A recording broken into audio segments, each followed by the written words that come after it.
नमस्कार दोस्तों, स्वागत करता हूं मैं घनश्याम आप सभी का एक बार फिर से एक नए दिन के साथ में। तो बात करेंगे डेली करंट अफेयर्स पर। 5 जून 2021 की आज कक्षा है। आज पर्यावरण दिवस भी है। तो सबसे पहले तो आप सभी को पर्यावरण दिवस की हार्दिक शुभकामनाएं। इसी के साथ आइए मिलकर के संकल्प करते हैं कि हम हमारे जीने के लिए अनिवार्य इस पर्यावरण को संरक्षित करें। प्राचीन भारतीय परंपरा की ओर आगे बढ़ते हुए पुनः प्रकृति, पशु और जितना भी हमारे आसपास का वातावरण है उसके संरक्षण में अपना योगदान दें। तो प्रयास यही करें कि अपनी आवश्यकताएं जो है उनको कम करें और जितना बेहतर हो सके सस्टेनेबल कंजम्पशन जो है उसको बढ़ावा दें। चलिए तो शुरुआत करते हैं। उससे पहले चूंकि स्वामी विवेकानंद आदर्श है हम सब युवाओं के, तो उनके कुछ कोट्स को हम देख लेते हैं। तो यहाँ पर एक और कोट जो उन्होंने कहा है कि ब्रह्मांड की सारी शक्तियां पहले से हमारी है। मतलब ब्रह्मांड में जो कुछ भी हम देखते हैं, जो कुछ भी शक्तियां हम अनुभव करते हैं, वो ऑलरेडी हमारी हैं, वो हमारे भीतर मौजूद है। लेकिन हम अज्ञानवश, चूंकि हमें ये ज्ञान नहीं है, हम अपने सामर्थ्य को नहीं पहचानते, इसीलिए हम अपनी आंखों पर हाथ रख लेते हैं और फिर रोना रोना शुरू कर देते हैं कि कितना अंधकार है, मतलब जीवन में कितनी निराशा है, कितनी असफलताएं हैं। लेकिन यदि कोई व्यक्ति पहले अपने सामर्थ्य को पहचाने और फिर उसके अनुरूप अपना पूरा जोर लगा दे तो निश्चित रूप से उसके जीवन में प्रकाश ही प्रकाश होगा। कभी अंधेरे को स्थान नहीं मिलेगा, क्योंकि चुनौतियों का सामना वही करते हैं जो सामर्थ्यवान होते हैं, जो साहसी होते हैं। तो वही बात है, आपको इस कोट से सीखना चाहिए कि हमें निराशा के माहौल से बचना चाहिए, अपने आप को हमेशा तत्पर बनाए रखना चाहिए, अपनी शक्तियों को सही तरीके से पहचानते हुए उनका उपयोग करना चाहिए। चलिए तो शुरुआत करते हैं। उससे पहले गुलदस्ता राजस्थान समसामयिकी का अप्रैल माह का अंक आप डाउनलोड कर सकते हैं हमारी एप्लीकेशन जिसका नाम है आरएस जंक्शन। तो पहला प्रश्न आज का, टाइम्स हायर एजुकेशन, इसके द्वारा हाल ही में एक रिपोर्ट जारी की गई। रिपोर्ट का नाम है एशिया यूनिवर्सिटी रैंकिंग 2021। ये रिपोर्ट जो है 200 एशिया महाद्वीप के 200 सर्वश्रेष्ठ संस्थानों को उनके प्रदर्शन के आधार पर रैंकिंग देता है और उनमें प्रतिस्पर्धा को बढ़ावा देता है। तो भारतीय विज्ञान संस्थान जो बेंगलुरु में है उसको एक बार फिर से इस रैंकिंग में भारत की ओर से सर्वोच्च संस्थान के रूप में घोषित किया गया है। ओवरऑल कैटेगरी में बात करें तो यह संस्थान जो है 37वें स्थान पर रहा है, लेकिन भारतीय संस्थानों में यह प्रथम है। Times Higher Education Asia University ranking में भारतीय विज्ञान संस्थान ने, जिसको हम IISc Indian Institute of Science जो है उसके नाम से जानते हैं, वो टॉप रहा है। एशिया यूनिवर्सिटी रैंकिंग में भारत के कुल 18 विश्वविद्यालयों को टॉप 200 में, अर्थात 10% जो इंस्टीट्यूट्स हैं वो भारत से आते हैं। वहीं 3 भारतीय संस्थानों को टॉप 100 लिस्ट में भी यहां पर शामिल किया गया है। तो 3 यूनिवर्सिटीज कौन कौन सी है वो देख लेते हैं। IIT रोपड़ जो है पिछली बार से 8 स्थान गिरकर 55वें स्थान पर रहा, जबकि IIT इंदौर जो पिछली बार 23वें स्थान पर था वो गिरकर 78वें स्थान पर यहां पर रहा है। जबकि मुंबई स्थित इंस्टीट्यूट ऑफ केमिकल टेक्नोलॉजी को 122वें और IIT गांधीनगर को 137वें स्थान पर रखा गया है। तो ये टॉप 5 इंस्टीट्यूट्स हैं जिनको Time Higher Education Asia University ranking में टॉप रैंकिंग्स प्रदान की गई है। चलिए आगे बढ़ते हैं, अगला प्रश्न देखते हैं। भारत सरकार लगातार प्रत्येक वर्ग को जो वंचित हैं उनकी ओर अपना ध्यान केंद्रित कर रही है और इसी क्रम में एक सामाजिक वर्ग जिसको हम जानते हैं बुजुर्ग वर्ग के नाम से, उस वर्ग को जो है एक कार्यक्रम की शुरुआत की गई है जिसका नाम है सेज कार्यक्रम, SAGE, सेज नामक एक कार्यक्रम शुरू किया गया है। चिंता की बात है कि आज के समय बुजुर्ग वर्ग को एक अलग वर्ग माना जाता है और सरकार को उनके लिए अलग से व्यवस्था करनी पड़ती है, जबकि प्राचीन भारतीय परंपरा में बुजुर्ग जो है परिवार की जिम्मेदारी हुआ करते थे और संयुक्त परिवार प्रथा में बुजुर्गों को सम्मान और उच्च स्थिति प्राप्त होती थी, जो वर्तमान में धीरे धीरे डिक्लाइन हो रहा है। तो आवश्यकता है हमें इसे बदलने की। तो बुजुर्ग वर्ग जो है उसके लिए ये योजना शुरू की है जिसका नाम है senior care ageing growth engine. तो ये कार्यक्रम है और इसके लिए एक पोर्टल जिसको SAGE पोर्टल कहा गया है वो भी लॉन्च किया गया। दरअसल इस पोर्टल का काम होगा, वर्तमान में जो नए स्टार्टअप्स इस फील्ड में सामने आ रहे हैं, जो बुजुर्गों की मदद करना चाहते हैं, जो बुजुर्गों की देखभाल के लिए बहुत से नए आइडियाज सामने ला रहे हैं, उन सभी के उत्पादों और उनके द्वारा दी गई सर्विसेज को एक जगह पर लाना। तो बहुत सारे अलग अलग स्थानों पे जो स्टार्टअप्स हैं उनको एक जगह देना, वन स्टॉप एक्सेस प्रदान करना, यही काम है इस पोर्टल का। स्टार्टअप का चयन किया जाएगा नवीन उत्पादों और सेवाओं के आधार पर जो फिजिबल हैं बुजुर्गों के लिए। इन सुविधाओं में होगी स्वास्थ्य संबंधी सुविधाएं, उनके ट्रैवलिंग से रिलेटेड, उनको फाइनेंशियल असिस्ट करने वाली, कानूनी सहायता उपलब्ध कराने वाली, आवास और भोजन संबंधी जरूरतों को पूरा करने वाले जितने भी आइडियाज होंगे उनमें से शॉर्टलिस्ट किया जाएगा और उन्हें इस पोर्टल पर स्थान मिलेगा। इस उद्देश्य के लिए एक गठित समिति होगी और वो सिफारिश करेगी। जब उस सिफारिश के आधार पर जो स्टार्टअप्स है उनको 1 करोड़ रुपए तक का अनुदान भी दिया जाएगा। भारत में बुजुर्गों की आबादी लगातार बढ़ रही है और सर्वेक्षण के अनुसार देश में 2001 में लगभग 7.5% ऐसे लोग थे जो 60% से ज्यादा 60 की आयु से ज्यादा थे। 2026 तक इनकी मात्रा बढ़कर लगभग दुगनी होकर 12.5, जबकि 2050 तक ये मात्रा तिगुनी होकर के 20% हो जाएगी, अर्थात देश के हर 5 लोगों में से 1 बुजुर्ग होगा। ऐसे में जिम्मेदारियां बढ़ेगी, रिसोर्सेज की जरूरत बढ़ेगी, तो अभी से तैयारी करने की आवश्यकता है। इसके बाद अलावा कोविड-19 के बाद में जैसा कि एक फ्रेगमेंटेशन समाज में देखा जा रहा है, एक निराशा का माहौल है, ऐसे में आवश्यक है कि एक इकोसिस्टम बनाया जाए जो इन बुजुर्गों की देखभाल कर सके। चलिए आगे बढ़ते हैं, अगला प्रश्न देखते हैं। फाइनेंस से रिलेटेड मौद्रिक नीति समिति जो कि हर 2 महीने में अपनी बैठक करती है और देश की बैंकिंग रिलेटेड अर्थव्यवस्था में जो नीति है उसको समीक्षा करती है, उसके द्वारा हाल ही में समीक्षा की गई।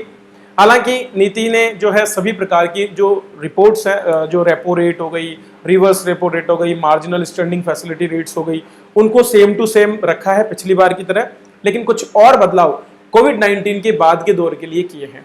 तो एक बदलाव किया है जिसमें क्षेत्रीय ग्रामीण बैंक जो रीजनल रूरल बैंक्स हैं, रीजनल रूरल बैंक्स क्या होते हैं? एक क्षेत्र विशेष में केंद्रित बैंक होते हैं जिनमें 50% हिस्सेदारी भारत सरकार की, 35% स्पॉन्सर्ड बैंक की और 15% उस खुद बैंक की या जो सोसाइटी जिसके द्वारा बनता है उसकी होती है। तो कुल मिलाकर के ये बैंक्स जो हैं एक एरिया विशेष में काम करते हैं, और जैसे कि राजस्थान में मरुधरा ग्रामीण बैंक है, इसी तरह से बड़ौदा क्षेत्रीय ग्रामीण बैंक है, उसी तरह से। तो इसको सर्टिफिकेट ऑफ डिपॉजिट जारी करने की अनुमति दी गई है, जिसको हम शॉर्ट में बोलते हैं सीडी। तो सीडी क्या होता है? एक प्रकार है, जैसे हम टीडी देखते हैं टाइम डिपॉजिट, उसी की तरह सीडी भी होता है, लेकिन है क्या वो समझ लेते हैं। उससे पहले हम मौद्रिक नीति की सिफारिशों को देखते हैं। जून माह की मौद्रिक नीति समिति की बैठक हुई। भारत के रिजर्व बैंक के गवर्नर श्री शक्तिकांत दास, उन्होंने कहा कि रेपो दर को 4% पर रखेंगे, सीमांत स्थायी सुविधा अर्थात मार्जिनल स्टैंडिंग फैसिलिटी और बैंक रेट ये 4.25 पर, जबकि रिवर्स रेपो रेट 3.35 पर रहेगी।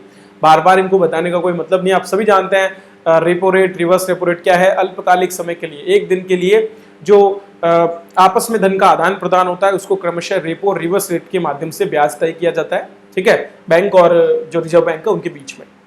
भारतीय रिजर्व बैंक के अनुसार जो हमारा जीडीपी होगा वो 2021-22 में 9.5% की दर से बढ़ने का अनुमान जताया गया है। इसके अलावा 2021-22 में उपभोक्ता मूल्य सूचकांक मुद्रास्फीति 5.1% रहने की उम्मीद है। तो 4 ± 2 का जो टारगेट हमारा रखा गया है उसके भीतर ये रहेगा, अच्छी बात है। जीडीपी की बात करें तो इस वर्ष हमारी जीडीपी -7.3 रही है, जैसा कि सीएसओ के आंकड़ों में बताया गया था। मैंने आपको इसके लिए पीछे भी क्लास में दर्शाया है। चलिए उस दूसरी लहर के प्रतिकूल प्रभाव को कम करने की बात कर लेते हैं, क्योंकि सितंबर अक्टूबर में आपकी तीसरी लहर और आने वाली है, तो उससे बचे, उससे पहले ये थोड़े काम जिनसे कि अर्थव्यवस्था सुधर सके। तो सबसे पहला काम, रेपो रेट पर 3 साल की अवधि के लिए 31 मार्च 2022 तक 15,000 करोड़ का एक अलग से लिक्विडिटी विंडो खोला गया है जो एमएसएमईज को मदद करेगा। लिक्विडिटी विंडो का काम ऋण सुविधाएं प्रदान करना होता है, तो इसके माध्यम से एक स्पेशल 15,000 करोड़ का फंड यहां पर दिया जाएगा। सेकंड, भारतीय लघु उद्योग विकास बैंक जिसको हम सिडबी के नाम से जानते हैं, उसको 16,000 करोड़ रुपए का अलग से विशेष लिक्विडिटी सुविधा, जिससे फिर से एमएसएमईज को लोन्स मिल पाएंगे, वे अपनी जरूरतों को पूरा कर पाएंगे। इसी के साथ स्ट्रेस रिजोल्यूशन फ्रेमवर्क 2 जो कि बैंकों पर बढ़ते वित्तीय बोझ को कम करने के लिए है और ऋण लेने वालों को जो अतिरिक्त ऋण की आवश्यकता है उसके लिए ऋण सीमा में वृद्धि का काम भी करेगा। इसके अलावा जो प्राधिकृत डीलर बैंक है उनको सरकार में लेन देन के लिए विदेशी पोर्टफोलियो निवेशकों की ओर से मार्जिन रखने की अनुमति भी दी गई है, अर्थात वे उनके जो विदेशी पोर्टफोलियो निवेशक है उनकी ओर से कुछ राशि जो है रख सकते हैं, ये बात इसमें कही गई है। कुछ और जो उपाय किए गए उनमें रीजनल रूरल बैंक्स जो हैं वो अब जमा प्रमाण पत्र जारी कर सकते हैं। दरअसल जमा प्रमाण पत्र एक टाइम डिपॉजिट का ही प्रकार है और ये जारी किया जाता है बैंकों, बचत संस्थानों और क्रेडिट यूनियनों द्वारा। एक अवधि निश्चित होती है जिसके लिए इसे दिया जाता है। इसमें जो है सामान्य टीडी की तुलना में अधिक ब्याज दर जो है उसका प्रयोग किया जाता है, ज्यादा मात्रा में ब्याज हमको यहाँ पर प्राप्त होता है। एक सर्टिफिकेट के रूप में इसे इश्यू किया जाता है, जैसे कि एनएससी और केवीपी पोस्ट ऑफिस के द्वारा दिए जाते हैं।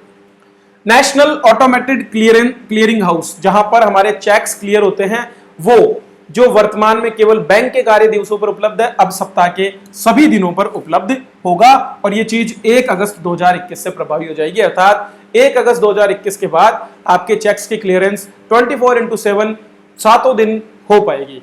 तो ये कुछ रिपोर्ट्स जो कि दी गई है रिजर्व बैंक के द्वारा। चलिए आगे बढ़ते हैं। मैंने आपको बताया था एक पूरा सेपरेट वीडियो का लिंक आप देख सकते हैं अगर आप जानना चाहते हैं इसके बारे में। तो पोत एमवी एक्सप्रेस पर्ल पर आग लगी थी, मैंने लिंक दिया है ऊपर, आप देख सकते हैं उस वीडियो को। उसमें मैंने बताया था कि कैसे भारत द्वारा एक अभियान भेजा गया, ठीक है, मदद के लिए। मदद की गई, लेकिन दुर्भाग्यवश ये जहाज अब भी डूब रहा है। तो जहाज जो है उसमें एक ओर से पानी का रिसाव हुआ और उसके बाद से चूंकि इसमें बहुत से हजार्डस केमिकल्स जो हैं लोडेड हैं, 1600 के करीब कंटेनर्स इसमें हैं, तो ऐसे में उनसे बचने के लिए एक नया अभ्यास भारत और श्रीलंका के बीच संयुक्त रूप से किया जा रहा है अभियान, जिसका नाम है ऑपरेशन सागर आरक्षा 2। तो ऑपरेशन सागर आरक्षा 2 को शुरू किया गया है ताकि जो इस कंटेनर के डूबने से पर्यावरण या पारिस्थितिकी पर प्रभाव होगा उसको मिटिगेट किया जा सके, कम किया जा सके।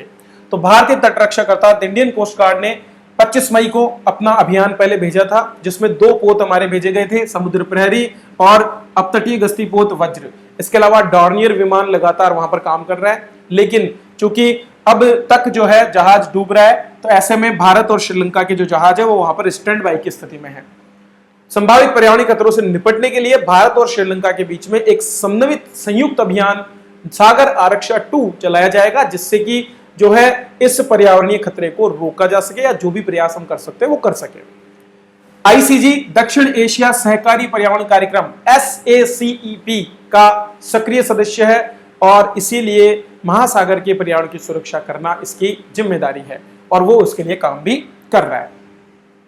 चलिए आज के अंतिम प्रश्न को देखते हैं। IUCN international union for conservation of nature, जिसका काम है प्रकृति में विलुप्त होती जा रही प्रजातियों को बचाने के लिए उनके स्टेटस प्रदान करना, तो IUCN ने मछली की एक किस्म जो कि भारत में पाई जाती है उसे लुप्त प्राय अर्थात थ्रेटन्ड कैटेगरी से निकाल करके लीस्ट कंसर्न में रखा है, कम से कम चिंता का विषय। मतलब ये सकारात्मक सुधार को दर्शाता है कि मछली की आबादी अब बढ़ रही है। तो महाशीर की जो ब्लू फिन महाशीर होती है उसको यहाँ पर ये दिया गया है। दरअसल थ्रेटन्ड कैटेगरी जो है उसमें अलग अलग प्रकार के कैटेगरीज हमारे पास 3 हैं, ठीक है। देखो, एक थ्रेटन्ड होती है, एक एक्सटिंक्ट होती है। एक्सटिंक्ट में 2 कैटेगरी हैं, एक तो होती है एक्सटिंक्ट इन वाइल्ड और एक होती है टोटली एक्सटिंक्ट, मतलब पूरी तरह से विलुप्त, और एक जो जंगल में विलुप्त हो गई, कहीं पर कैप्टिविटी में रखी गई है। थ्रेटन्ड में 3 होती है, वल्नरेबल जिसको हम बोलते हैं सुभेद्य, ठीक है। दूसरी होती है आपकी एंडेंजर्ड और दूसरी होती है क्रिटिकली एंडेंजर्ड, ठीक है। तो ये 3 कैटेगरी, वल्नरेबल, एंडेंजर्ड और क्रिटिकली एंडेंजर्ड, जिनको हिंदी में बोलते हैं सुभेद्य, संकटग्रस्त, गंभीर रूप से संकटग्रस्त, ये तीनों थ्रेटन्ड में आती हैं। तो पहले मछली की इस किस्म को थ्रेटन्ड या लुप्त प्राय कैटेगरी में रखा गया था, लेकिन अब इसको बाहर निकाल करके जो तीसरी सबसे बेस्ट कैटेगरी है उसको बोलते हैं लीस्ट कंसर्न, मतलब जिसके लिए चिंता नहीं करनी है, जो पर्याप्त मात्रा में मौजूद है, तो उस कैटेगरी में इसे रखा गया है। तो टाटा पावर जो है इसके संरक्षण के लिए काम कर रहा है और उसने बताया कि ब्लू फिन महासीर को अब लीस्ट कंसर्न का स्टेटस दे दिया गया है। टाटा समूह लोनावाला मुंबई में 50 साल से ब्लू फिन और गोल्डन महाशीर के संरक्षण के लिए काम कर रहा है। हालांकि गोल्डन महाशीर को अब भी विलुप्ति का खतरा जो है वो देखा जा रहा है। महाशीर की कई प्रजातियां हैं जिनको ऐसा नुकसान झेलने को देखना पड़ रहा है। दरअसल महाशीर ही नहीं, मछली और समुद्री जीवों की बहुत सी ऐसी प्रजातियां हैं जिनको प्रदूषण की वजह से आवास का नुकसान हो रहा है और इनका बहुत तेजी से शिकार भी हो रहा है। इस मछली की बात करें तो ये वियतनाम, दक्षिण में चीन, Laos, Cambodia, Thailand, Indonesia, Malaysia, दक्षिण एशिया और बहुत से देशों में पाई जाती है। हालांकि भारत में इसको एक विदेशी प्रजाति भी कहा जाता है कि इस प्रजाति के इंट्रोडक्शन से भारत की देशी प्रजातियां भी बहुत बड़ी मात्रा में नष्ट हुई है। तो बस यह है आज के करंट अफेयर्स जिन पर मैंने बात की। उम्मीद करता हूं मैंने आपको सेटिस्फाई किया होगा। तो लाइक करें, शेयर करें अपने दोस्तों के साथ और जुड़े हमारे साथ, बने रहें इसी तरह। वीडियो देखने के लिए आप सभी का बहुत बहुत धन्यवाद।